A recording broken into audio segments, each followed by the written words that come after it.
ہے بز میں مودت چلو غدیر چلیں، چلو غدیر چلیں، چلو غدیر چلیں، اگر نبی سے ہے الفت چلو غدیر۔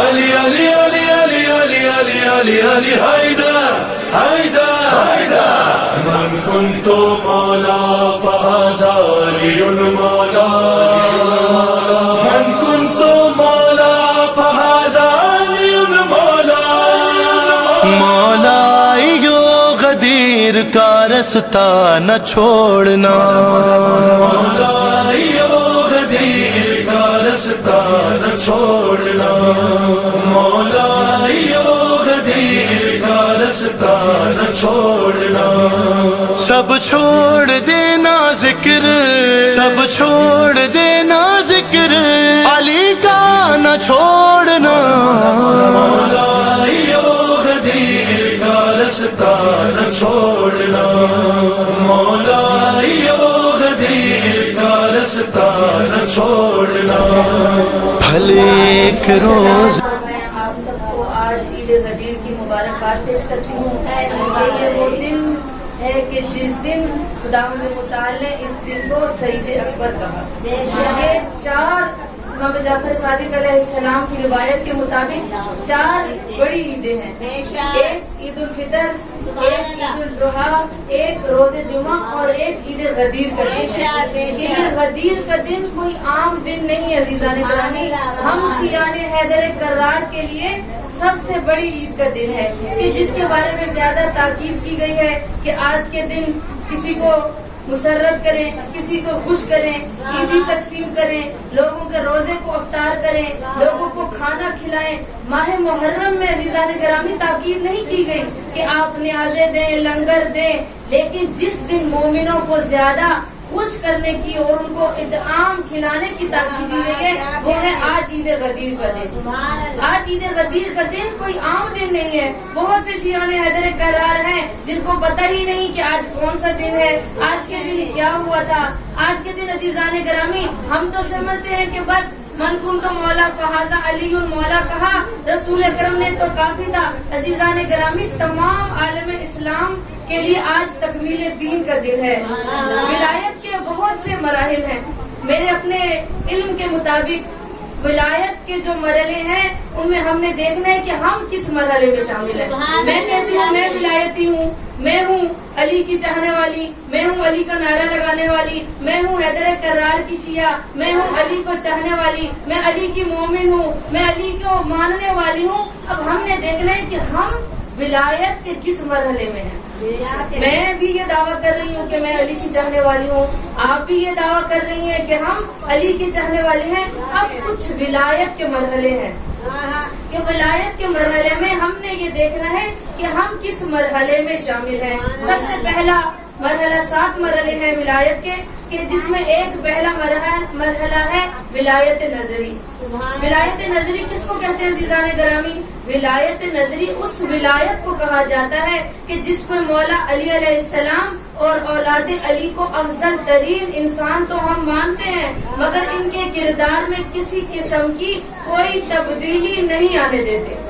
ایک ولایت کا مرحلہ یہ ہے، اور اس ولایت کا نہ ائمہ معصومین کو کوئی فائدہ ہے نہ خود اس قسم کی ولایت رکھنے والوں کو کوئی فائدہ ہے، بلکہ اس طرح کی ولایت رکھنے والوں سے ائمہ طاہرین نے بیزاری اختیار کی ہے، براءت اختیار کیا ہے، بیزاری کا اظہار کیا ہے کہ جسے امام جعفر صادق علیہ السلام نے فرمایا۔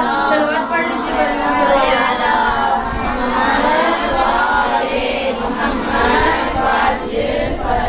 امام شیشم کیا فرماتے ہیں؟ اے جابر غلط راستے پر مت چلو، غلط راستے پر مت چلو، غلط خیال مت کرو۔ کوئی شخص صرف زبان کی حد تک اگر علی سے محبت کا دعویٰ کرے مگر عملی طور پر علی سے محبت کا دعویٰ تو کرے لیکن عملی طور پر پیروکار نہ ہو تو اے جابر اس کی محبت اس کو کوئی فائدہ نہیں دے گی۔ اے جابر یہ محبت اسے کوئی فائدہ نہیں دے گی، جو خدا کا نافرمان ہے وہ ہمارا دشمن ہے۔ اور دوسری ولایت عاطفی، یہ ولایت کا دوسرا درجہ ہے عزیزان گرامی. اس میں انسان آئمہ کی خوشی کے وقت خوش ہو جاتا ہے، اور جب آئمہ کے غمگین دنوں آتے ہیں تو ان کی خوشی میں خوش اور غم میں غمگین ہو جاتا ہے. اور یہی معیار اسلام تھا، نہ کہ اپنی انسان کی ذات. یہاں پر ہمیں یہ دیکھنا ہے کہ ہماری خوشی کیا ہے اور آئمہ طاہرین کی خوشی کیا ہے. اور تیسری ولایت عملی ہے. ولایت عملی پر عامل انسان اپنی ذات کی حد تک آئمہ کی فضیلت اور آئمہ کی عظمت کو ماننے کے ساتھ حد الامکان یہ کوشش کرتا ہے کہ جتنا ہو سکے فرامین کا پابند رہتا ہے، معصومین کے فرامین کی پابندی کرتا ہے، اس فرامین کو دنیا تک پہنچانے کے لیے ہر قسم کی وہ قربانی دینے کے لیے تیار ہو جاتا ہے. اور اب پانچویں ولایت اجتماعی ہے. ولایت اجتماعی کے حامل انسان اس ہر پروگرام میں، ہر اجتماع میں ولایت نافذ کرنے کی کوشش کر رہے ہوتے ہیں کہ ہم ولایت کو نافذ کریں. اور اب چھٹی ولایت کون سی ہے؟ ولایت تشریعی. چھٹی ولایت عزیزان گرامی آپ کی توجہ کی طالب ہوں کہ ولایت تشریعی کے حامل انسان کون سے انسان ہے، کیونکہ ہم نے یہ دیکھنا ہے ابھی کہ ہم کون سی کیٹیگری میں ہیں. ہم جو ولایت کا دھم بھرتے ہیں، ہم جو کہتے ہیں ہم علی کے چاہنے والے ہیں، اب ہم نے دیکھنا ان 7 مرحلوں میں ہمارا مرحلہ کون سا ہے، ہم کس درجے میں شامل ہیں. اب یہ ولایت تشریعی کون سی؟ یہ وہ انسان جو اپنے ہر کام، چاہے وہ امور دنیاوی ہوں چاہے وہ اخروی ہوں، اپنے آئمہ کی طرف رجوع کرتے ہیں. اپنی زندگی میں اپنا سونا، اپنا اٹھنا، اپنا بیٹھنا، اپنا جانا، اپنے گھروں کی شادی، اپنے گھروں کے غم، اپنا اٹھنا بیٹھنا، سونا کھانا، بستر، میاں بیوی کے ازدواجی مسائل، سب میں وہ یہ دیکھتا ہے کہ آئمہ کیا فرما رہے ہیں، رسول اکرم کیا فرما رہے ہیں. جب تک ان سے رجوع نہیں کرتا وہ کوئی کام نہیں کرتا. اپنی مرضی سے وہ انسان کوئی کام نہیں کرتا. یہ چھٹا مرحلہ ہے ولایت تشریع کا. اب 7واں مرحلہ ولایت سیاسی. ولایت سیاسی اس کا حامل انسان آئمہ کی خلافت و حکومت کو ماننے کے ساتھ انہی کی طرف سے حکومت کے لیے دن رات کوشاں رہتا ہے. تو ہر اس سیاسی پارٹی کا مخالف ہوتا ہے جن میں دین اسلام کی معمولی بھی مخالفت کی جائے وہ شخص اس کا مخالف ہو جاتا ہے. کیوں؟ کیونکہ علی نے ہمیں حق سکھایا ہے، علی نے ہمیں صراط مستقیم کا راستہ دکھایا ہے، علی نے ہمیں حق بولنا سکھایا ہے. اسی لیے رسول اکرم نے جب غدیر پر لوگوں کو اکٹھا کیا تو کیا فرمایا تھا؟ کچھ لوگ آگے چلے گئے تھے، کچھ پیچھے رہ گئے تھے اور کچھ دائیں بائیں تھے. سب کو اکٹھا کیا اور اکٹھا کرنے کے بعد رسول اکرم نے کیا فرمایا؟ من کن تو مولا ہو فہذا علی مولا، کہ جس کا میں مولا ہوں اس کا علی مولا ہے. بتایا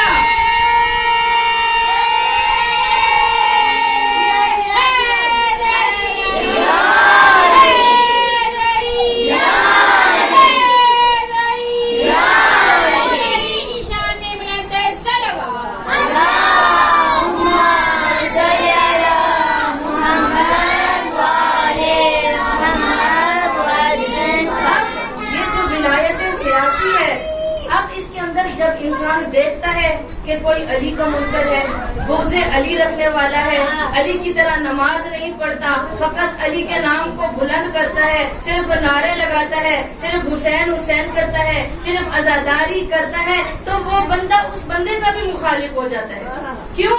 کیونکہ وہ مخالف دین پر چل رہا ہوتا ہے، راستے دین سے ہٹا ہوا ہوتا ہے، حق کی راہ سے انحراف کر چکا ہوتا ہے، کچھ روی اختیار کر چکا ہوتا ہے. اس لیے وہ ہر اس شخص کا مخالف ہو جاتا ہے، چاہے اس کا رشتہ دار ہو، چاہے اس کا ہمسایہ ہو، چاہے اس کا دوست ہو، چاہے اس کے والدین ہو، چاہے اس کے بہن بھائی ہو، چاہے جتنا بھی کوئی عزیز ہو، وہ اس کو چھوڑ دیتا ہے، اس کے مخالف ہو جاتا ہے. کیوں؟ کیونکہ وہ آئمہ کے راستے پر نہیں چل رہا ہوتا. اب ہم نے دیکھنا ہے کہ آئمہ معصومین کے حقیقی پیروکار کون ہے. آئے دیکھیں کہ ان 7 مرحلوں میں ہم آئمہ کے آیا حقیقی پیروکار ہیں، تو ہمیں چاہیے کہ ہم اس راستے کو انتخاب کریں کہ جس راستے کی طرف آج کے دن قبل از زوال، کیونکہ جتنے بھی دیکھیں آج کے اعمال ہیں قبل از زوال ہے. کیوں کہا کہ چاشت کے وقت سے پہلے اعمال کو انجام دو؟ اس لیے کہ چاشت سے پہلے یعنی قبل از زوال 12 بجے سے پہلے رسول اکرم نے علی ابن ابی طالب کے ہاتھ کو بلند کیا تھا، اور بہت سے لوگ تھے جو ہماری طرح شاید ظاہراً تو خوش ہو رہے تھے. اور جب رسول اکرم نے فرمایا تھا خطبہ غدیر دینے کے بعد، آج تو علی کو میں نے اپنا جانشین مقرر کیا ہے، علی کو میں نے اپنا خلیفہ بنایا ہے، میں ختم نبوت کا اعلان کر رہا ہوں، اعلان ولایت کر رہا ہوں، اعلان امامت کر رہا ہوں، اپنی جانشینی کا اعلان کر رہا ہوں، اپنے خلیفہ.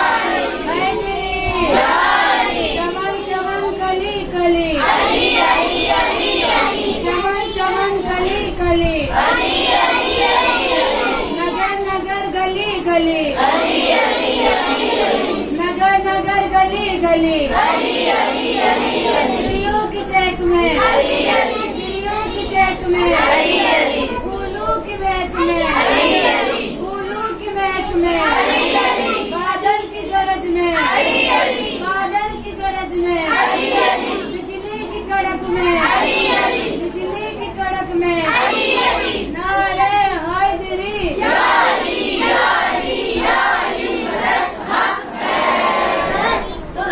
اکرم نے سب کو اکٹھا کیا تھا کب؟ قبل الظہر. اور اکٹھا کرنے کے بعد اعلان ولایت کیا، بتایا لوگوں کو کہ میں محمد اس دنیا سے جانے والا ہوں، اور میرے جانے کے بعد میرا خلیفہ، میرا وصی، میرا جانشین کون ہوگا؟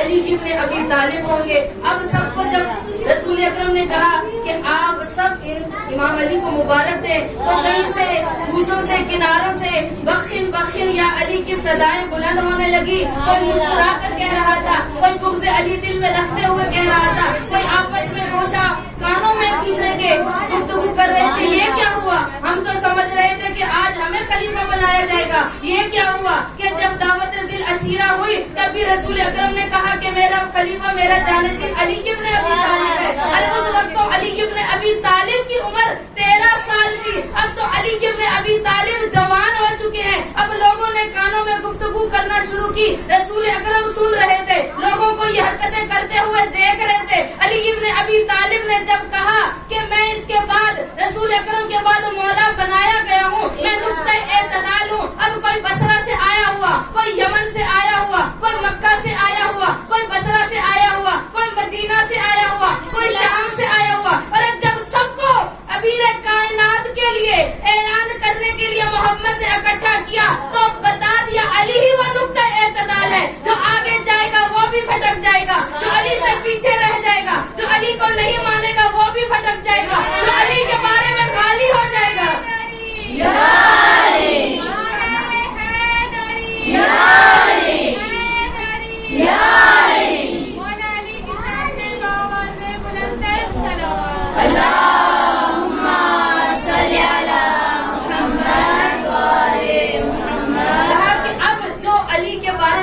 کرے گا وہ بھی بھٹک جائے گا، جو علی کو نہیں مانے گا وہ بھی بھٹک جائے گا. اب چاہے ہم نعرے لگانے والے ولایتی مومن ہو، چاہے ہم ولایت تشریح رکھنے والے ہوں، چاہے ہم ولایت سیاسی رکھنے والے ہوں، چاہے ہم ولایت حقیقی رکھنے والے ہوں، اب ہم نے دیکھنا ہے کہ علی کیا چاہتے ہیں. اب دیکھنا کہ ہم کون علی کے پیروکار ہیں، کیونکہ رسول اکرم نے لوگوں کو اکٹھا کرنے کے بعد بتایا تھا کہ میں جا رہا ہوں، میرے جانے کے بعد علی کو اپنا جانشین بنا کر جا رہا ہوں، میرے جانے کے بعد علی کو پیروکار ہو جانا. لیکن اب کیا ہوا، لوگ چونکہ بغض علی رکھتے تھے، بغض علی ان کے دلوں میں پل رہا تھا. اب چونکہ رسول نے پلانوں کا ممبر بنانے کی وجہ کیا تھی؟ عزیزان گرامی، وجہ کیا تھی؟ کیونکہ پلانوں کا ممبر اس لیے بنایا گیا تھا کہ ہر ایک کے اونٹ سے جب پلان اتارے جائیں گے یہ کہیں بھاگ کر نہیں جائیں گے، چاہے کوئی میدان سے فرار ہوا ہوگا، کوئی حیدر کرار کو دیکھ کر فرار نہ ہو جائے. اس لیے سب کے اونٹوں کے پلانوں کو اتار کر رسول نے خطبہ غدیر پڑھا تھا. اور خطبہ غدیر پڑھنے کے بعد جب لوگوں سے کہا کہ تم اپنے گھروں میں جا سکتے ہو، اب جب گھر آئے کسی کی بیوی نے پوچھا دیر کیوں ہو گئی، کسی کی بیٹی نے پوچھا دیر کیوں ہو گئی، کسی کی ماں نے پوچھا بیٹا دیر کیوں ہو گئی، کسی کی بہن نے پوچھا دیر کیوں ہو گئی. اب سب لوگوں کے پاس کوئی جواب نہیں تھا، کیونکہ حج کر کے آ رہے تھے، جھوٹ بولنا نہیں چاہتے تھے. اب جب سب لوگوں نے پوچھنا تھا تو غدیر سن کے آ رہے ہیں، علی کی جانشینی کا اعلان سن کے آ رہے ہیں، علی کی ولایت کا اعلان سن کر آ رہے ہیں۔ اب جب یہ اپنے اپنے علاقوں میں گئے، اپنے اپنے گھروں میں گئے، اپنے اپنے کے منطقوں میں گئے، اپنے اپنے شہروں میں گئے، اپنے اپنے قریوں میں گئے، اپنے اپنی بستیوں میں گئے، اپنے اپنی گلیوں میں گئے، اب جب عورتوں نے پوچھنا شروع کیا، آپ کو پتہ ہے عورت اگر کوئی سوال کرے اور اگر مرد جواب نہ دے، عورت جب تک جواب نہ لے وہ مرد کا پیچھا نہیں چھوڑتی ہے جب تک وہ اپنا کام نہ نکلوا لے۔ اب چونکہ عورتوں کی یہ عادت فطرت سے رسول اکرم واقف تھے، جب خواتین نے سوال کیا، اگر کوئی چاہے علی کو مبارکباد نہ دے رہا ہوتا، چاہے کسی نے علی کو مبارکباد نہیں دی تھی، چاہے کسی کوئی بغض ولایت رکھ رہا تھا، کوئی ایسا تھا جو منکر ولایت تھا، کوئی ایسا تھا جو منکر علی تھا، لیکن اب مجبور ہو گئے، حج کر کے آ رہے تھے اور آتے ساتھ ہی گھر میں عورتوں نے جب پوچھنا شروع کیا تو ہر ایک کو مجبور ہو کر کہنا پڑا، من کن تو مولا ہو فہذا علی مولا، کے لیے ہمیں محمد نے ادھر خطبہ غدیر دینے کے لیے ہمیں ادھر اکٹھا کر دیا تھا، اس لیے ہمیں دیر ہو گئی۔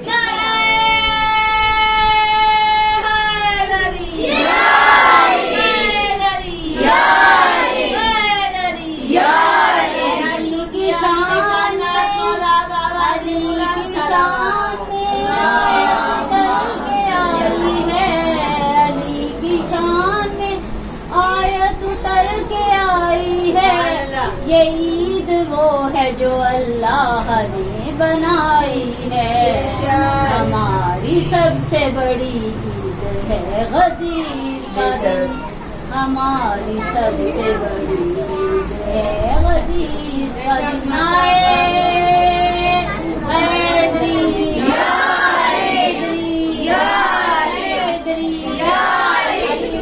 تعلیم بلند تر صلوات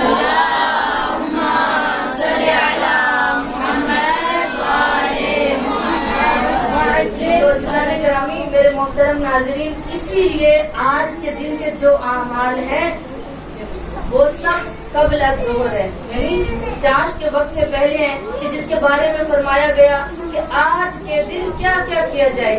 جب امام جعفر صادق علیہ السلام سے سلوات پڑھ لیجیے،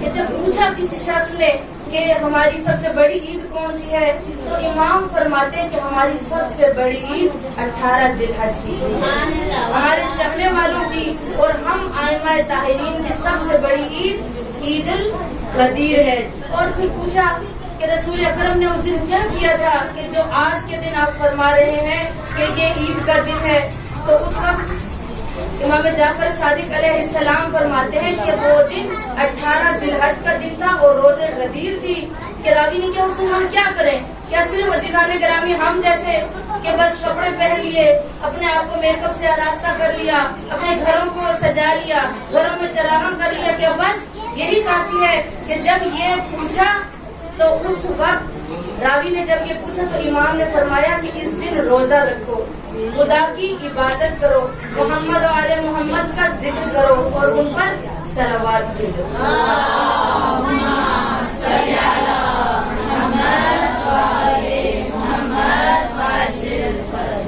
اب رسول خدا نے امیر المومنین کو اس دن منانے کی وصیت فرمائی تھی کہ ہر پیغمبر جیسے جانے سے پہلے اپنے وصی کا اعلان کر رہا تھا، اسی طرح رسول اکرم نے اپنی اس وصیت میں بیان فرمایا کہ اس دن کو مناؤ، اور شیعوں کو بھی تاکید کی گئی کہ اس دن ضرور عید منائے۔ اور یہی امام رضا سے بھی روایت ہے کہ جہاں بھی آپ لوگوں آج کے دن کوشش کریں کہ غدیر کے دن اپنے آپ کو نجف الاشرف پہنچائیں اور وہاں جا کر امیر کائنات کی زیارت پڑھیں۔ اور کیوں؟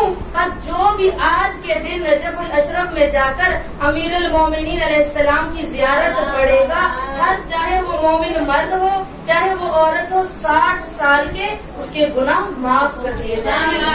دیکھیں، ایک چھوٹے سے دیکھنے میں کام ہے اور 60 سال کے گناہ معاف ہو جائیں گے۔ کہا پورے ماہ رمضان، شبہائے قدر، عید الفطر، جتنے انسان جہنم کی آگ سے آزاد کیے جاتے ہیں، یعنی ماہ رمضان پورے میں، عید الفطر پورے میں اور شبہائے قدر میں، کہا جتنے میں لوگ جہنم سے آزاد کیے جاتے ہیں، اس ایک دن میں یعنی غدیر کے ایک دن میں اتنے سے زیادہ دگنے افراد کو اللہ جہنم سے آزاد کرتا ہے۔ اور پھر آج کے دن اگر کوئی اپنے مومن بھائی کی حاجت کو پورا کرے گا تو اس کی بھی بہت زیادہ تاکید کی گئی ہے۔ اور آج کے دن کہا کہ کوئی کسی کو عیدی دے گا، 1 درہم اگر کوئی کسی کو عیدی دے گا تو وہ دگنا یعنی 1 کی بجائے 1000 درہم دینے کے برابر ہے۔ مثال کے طور میں آج تو ہمارے پاس درہم نہیں ہے، ہمارے پاس روپیہ ہے، پیسہ ہے، اگر ہم آج کسی کو 1 روپیہ عیدی دیں گے تو وہ 1000 روپے کے برابر ہے۔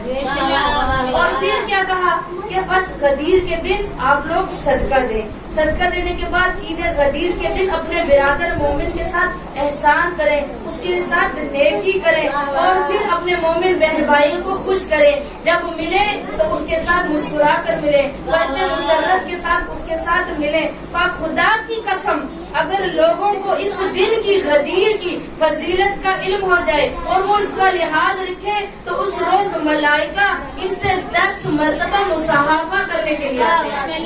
یعنی آج کے دن کی اگر کوئی فضیلت کو سمجھ لے تو 10,000 ملائکہ اس انسان سے ہاتھ ملانے کے لیے، اس کو سلام کرنے کے لیے آتے ہیں۔ اللہ اکبر، نعرہ رسالت یا رسول اللہ، نعرہ ولایت نعرہ حیدری حیدری حیدری حیدری حیدری حشدی محمد و آل محمد بابا سے بلند صلوات۔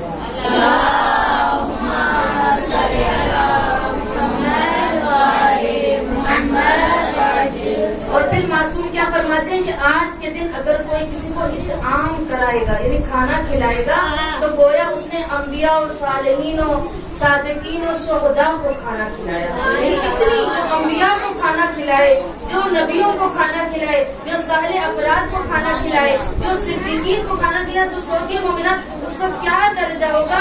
آج کے دن اگر کوئی کسی کو کھانا کھلائے تو گویا اتنی فضیلت ہے اس کی۔ اور پھر اس کے بعد کہا کہ جب مومن ایک دوسرے سے ملے تو ایک چھوٹی سی آیت ہی کہوں گی کہ ایک چھوٹی سی دعا ہے کہ جس کے بارے میں تاکید کی گئی ہے۔ وہ کون سی دعا ہے؟ الحمدللہ الذی جعلنا من المتمسکین بولایت علی ابن ابی طالب۔ یعنی جب مومن ایک دوسرے سے آج کے دن ملے تو اس آیت کو، اس دعا کو تلاوت کرے۔ اور پھر آج کے دن زیادہ تاکید کی گئی کہ عقد اخوت پڑھے، عقد اخوت پڑھے۔ تو عزیزان گرامی شاید کچھ مومنات کے ذہن میں یہ آئے کہ عقد اخوت کیا ہے۔ عقد اخوت عزیزان گرامی وہی ہے کہ جو رسول اکرم نے غدیر کے موقع پر علی ابن ابی طالب کے ہاتھ کو اپنے ہاتھ میں لیا تھا اور کہا تھا کہ یہ میرا بھائی ہے۔ تو آج کے دن تاکید کی گئی ہے کہ مومن مومن کے ساتھ عقد اخوت کو پڑھے، یہ سنت رسول ہے۔ تو مومنات آپ سب اب ایک دوسرے کا ہاتھ پکڑے تاکہ میں عقد اخوت پڑھوں گی، آپ میرے ساتھ ساتھ پیچھے پڑھتے جائیے گا تاکہ ہم ایک دوسرے کے مومن بہن بھائی بن جائے، بہنیں بن جائے، ایک دوسرے کے لیے دعا کریں۔ اور اگلے سال آپ لوگ یہ یاد کریں گے کہ ہم نے اپنی فلاں بہن کے ہاتھ تھام کر، ہاتھ کو پکڑ کر ہم نے عقد اخوت پڑھا تھا۔ اپنا دایاں ہاتھ اپنے ساتھ والی بہن کے ہاتھ میں دے اور اس چھوٹی سی دعا کو پڑھنا ہے۔ سب مل کر بر محمد والے محمد صلوات۔ اللہم صلی علی محمد والے محمد۔ بسم اللہ الرحمن الرحیم۔ وعقیتک باللہ وصفیتک باللہ وصفحتک باللہ وعہدت اللہ وملائکتہ ورسلہ وانبیاءہ والائمۃ المعصومین علیہم السلام علی اننی ان کنت من اہل الجنۃ والشفاعۃ وأذن إنني بأن أدخل الجنة لأدخلها إلا وأنت معي. ہم سب مومنات کہیں قبیلتو. اور اب بھی میرے ساتھ ایک چھوٹی سی دعا پڑھنی ہے. اسکتو عنکا جمیع حقوق الأخوة ما خلاش شفاعة ودعاء وزيارة. صلوات پڑھے پر محمد.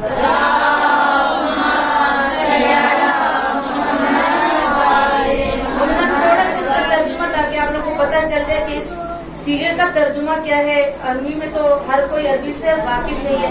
اس میں سب سے پہلے تو کہا کہ جو رسول اکرم نے امام علی علیہ السلام کا ہاتھ پکڑ کر کہا تھا کہ میں تمہیں اپنا بھائی بنا رہا ہوں راہ خدا میں تمہیں راہ خدا میں مخلص سمجھتا ہوں. میں تمہارا ہاتھ راہ خدا میں اس لیے ملا رہا ہوں اور عہد کر رہا ہوں کہ خدا سے، اس کے فرشتوں سے، اس کی کتابوں سے، اس کے رسولوں سے، اس کے نبیوں سے، ان کے آئمہ سے، اس بات کا کہ اگر میں جاؤں گا بہشت میں اور شفاعت کرنے والوں میں ہوں گا تو میں جنت میں اس وقت تک داخل نہیں ہوں گا. جس نے ابھی ہاتھ پکڑا ہے، ہم نے یہ عہد کیا ہے کہ ہم اس وقت تک جنت میں داخل نہیں ہوں گے جب تک اپنی اس مومنہ بہن کو جنت میں نہیں لے جائیں گے. شاید کہ ہم سے آپ لوگ زیادہ درجہ ہو تو آپ لوگ اللہ شفاعت کا مقام دے گا، مقام شفاعت دے گا تو آپ اس وقت بروز محشر خدا کی بارگاہ میں کہہ سکیں گی کہ یا بار الہ، ہم نے 18 ذی الحج کو مدرسہ تعلیم القرآن والاحکام للبنات میں عقد اخوت پڑھا تھا اور اس عقد اخوت میں ہم نے یہ عہد کیا تھا یا بار الہ کہ جب تک یہ میری مومنہ بہن جس کا میں نے ہاتھ پکڑا ہے وہ جنت میں نہیں جائے گی تو میں بھی جنت میں نہیں جاؤں گی.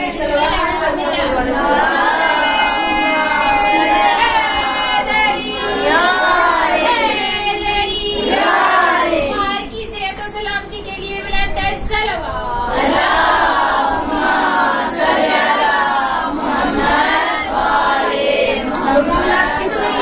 کتنا فائدہ ہو گیا ہمیں عقد اخوت پڑھنے کا. اگر کوئی نماز شب پڑھ رہی ہے، اگر کوئی قرآن کی تلاوت کر رہی ہے، کوئی شبائے قدر کے اعمال کر رہی ہے، کوئی اعمال عاشورہ انجام دے رہی ہے، کوئی مجلس پڑھ رہی ہے، کوئی سخرانی کر رہی ہے، کوئی سینہ زنی کرے گی اور اس کے بعد جب دعا کرے گی تو ان مومنوں کے لیے جب دعا کرے گی تو آپ بھی اس میں شامل ہو جائے گی اور پھر شفاعت بھی ملے گی. اور پھر کہا جتنی بھی کوشش کریں جو قبیلتو کے بعد جملے ہیں، کہا کہ اللہ جب ہم نے قبیلتو کہہ دیا تو اس کے بعد کہا کہ ہم نے تمام بھائی چارے کو قائم کر لیا اور سوائے شفاعت کرنے، دعائے خیر اور ملاقات کرنے کے کہ جتنی کوشش ہو ہم مومن ایک دوسرے کی زیارت کے لیے جائیں، ہم مومن ایک دوسرے کے لیے دعائے خیر کریں، یعنی اپنی دعاؤں میں اس کو یاد رکھیں. اگر عزیزان گرامی ہم بروز محشر اس کی شفاعت نہیں کروا سکتے، اگر ہم اس کی زیارت کے لیے، مومن بہن کی زیارت کے لیے، مومنات بہن کی زیارت کے لیے نہیں جا سکتے لیکن اس کے لیے دعائے خیر تو گھر میں بھی بیٹھ کر کر سکتے ہیں. تو عزیزان گرامی اب ہم سب کو انشاءاللہ ماہ محرم قریب ہے، جلدی ایک دوسرے سے ملاقات کا شرف بھی ہوگا، دعائے خیر بھی ہوگی انشاءاللہ. خدا نے اگر